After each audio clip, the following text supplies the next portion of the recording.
গাজা উপত্যকায় মানবিক সংকট চরমে। যতই দিন যাচ্ছে পরিস্থিতি আরও ভয়াবহ হচ্ছে। ঘরবাড়ি ছাড়ার নির্দেশে দিশেহারা উত্তর গাজার বাসিন্দারা। অনেকেই আর্থিক সংকটের কারণে যেতে পারছেন না, আবার কেউ কেউ পথিমধ্যেই হামলার শিকার হতে পারেন বলে আশঙ্কা করছেন। এদিকে গাজায় যুদ্ধবন্ধ ও জিম্মি মুক্তির দাবিতে তেল আবিবে বিক্ষোভ হয়েছে লন্ডনেও। ইমতিয়াজ আহমেদের রিপোর্ট। পথেই ইসরায়েলের হামলার শিকার হতে হয় কিনা এমন গভীর শঙ্কা থেকেই জীবন বাঁচাতে ঘর ছাড়ছেন উত্তর গাজার বাসিন্দারা। গত রাতে গাজা শহরের এক শিশু হাসপাতালের উপর চালানো হয় একের পর এক বোমা হামলা। গাজার স্বাস্থ্য মন্ত্রণালয় বলছে, সেখানে কোনো প্রাণহানি না হলেও হাসপাতাল ছেড়ে পালিয়ে যেতে বাধ্য হয়েছেন অন্তত 40 রোগী।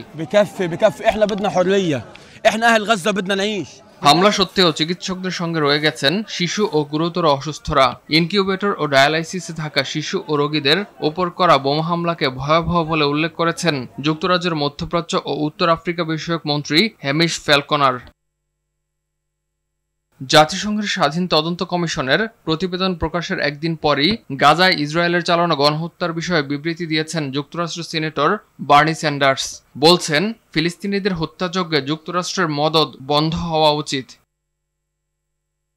এদিকে গাজা যুদ্ধ বন্ধ ও হামাসের হাতে জিম্মি থাকা বন্দীদের মুক্তির দাবিতে রাজধানী তেল আবিবে ইসরায়েলি প্রধানমন্ত্রীর বাসভবনের সামনে বিক্ষোভ করছেন শত শত মানুষ। তারা অভিযোগ করছেন, নেতানিয়াহু যুদ্ধ থামানোর পরিবর্তে হামলার তীব্রতা আরো বাড়াচ্ছেন।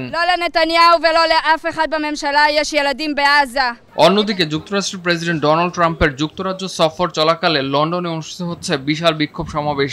বিক্ষোভকারীরা ফিলিস্তিনি পতাকা হাতে যুদ্ধ বন্ধের দাবি জানান। British people to make their feelings known about the fact that they hate Donald Trump, they hate his politics. Imtiaz Ahmed, RTV।